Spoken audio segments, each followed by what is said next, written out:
नमः शिवाय, जय श्री राम। देखिए, जैसा कि मैंने आप लोगों के साथ, क्योंकि आप मेरा परिवार हो, तो मैंने शेयर किया था, आप लोगों के समक्ष बात रखी थी कि यदि मैं पूर्ण संतुष्ट हूँ खुद से, तभी आप लोगों के समक्ष हूँ, अन्यथा नहीं।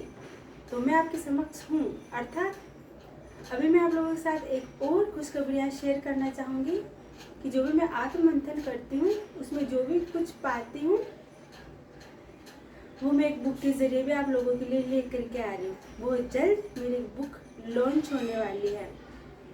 तो मैंने उसका नाम मन की सीख रखा है। यदि आप लोगों को कुछ भी और उस बुक का नाम सोच करके ज़रूर बताइए, जो आप सुझाव दोगे।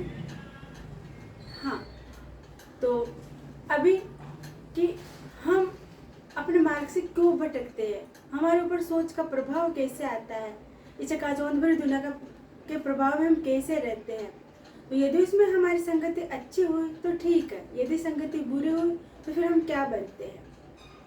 तो ये सारा प्रभाव हमारे ऊपर क्यों है, क्या हम ऐसा करें, क्या नहीं करें, विचारों का प्रभाव, विचार किस तरह से हमारे ऊपर हावी हो जाते हैं, जो हमारे शरीर का भार बन जाता है। हम अपने मार्ग को न देखकर इधर उधर की बातों में किस तरह से गुमराह होते हैं, जो कि हम काम को ईमानदारी से नहीं लेते हैं। ईमानदारी किस तरह से पनपती है, मैं ईमानदार हूँ इसलिए मैं कार्य कर रहा हूँ, नहीं, ईमानदारी है इसलिए मैं काम कर रहा हूँ। इस तरह के जो भाव है, इन भावों में हम कैसे रहे।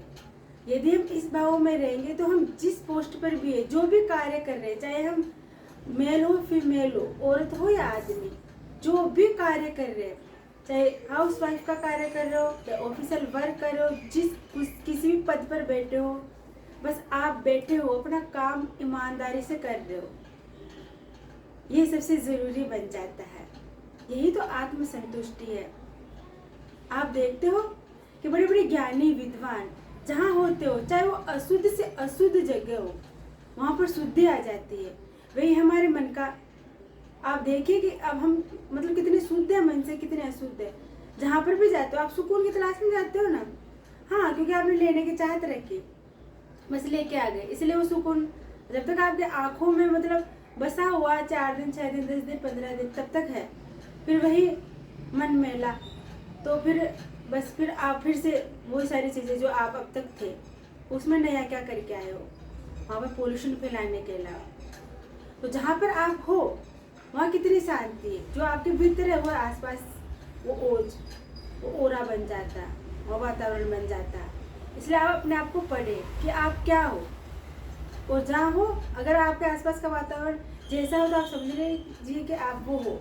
किसी को भी कुछ भी देते हो आप, विचार हो, शिक्षा हो, कुछ भी दे रहे हो, तो उन भावों को सबसे पहले कि यही व्यवहार, चाहे व्यवहार हो, कि अगर आपके साथ वो व्यवहार हो फिर आपको कैसा लगेगा।